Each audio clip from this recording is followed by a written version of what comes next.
Sot do mësojmë si të shtrojmë çerçap. Jam okay? Shefe, ti do më di? Da bëj unë sot?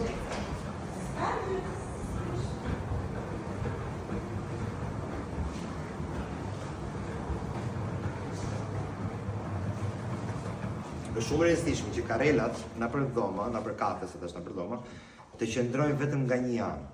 Edhe nëse sanitarja nuk ka të gjitha materialet e duhura në karel, pra do të ketë karelen e plotë të sistemuar, do të ketë qerçafat të plastiku dhe çdo gjë, nuk ka për të kapur asnjëherë minutazhin që unë them.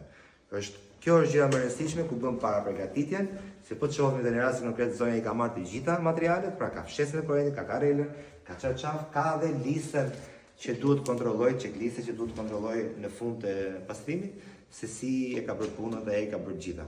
Kështu që nuk linen gjithmonë për korridore në këtë lloj mënyre, por nëse dhoma është në fund, duhet të jenë gjithmonë të ngjitura nga një anë. Nëse janë dy zonja me dy karrela, duhet të jenë gjitha me një anë, jo një majtas dhe një djathtas.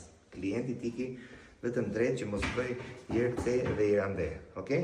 Se mund të ketë valiçe, mund të ketë fëmijë, kështu që karroca duhet të jenë gjitha drejt. Ndjekim procedurën një vetëm. Po. Sa minuta do bësh? Është general. General është suita.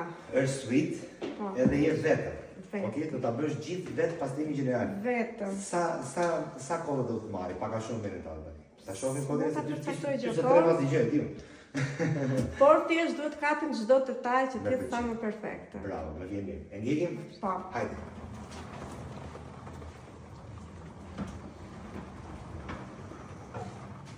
Super. Tani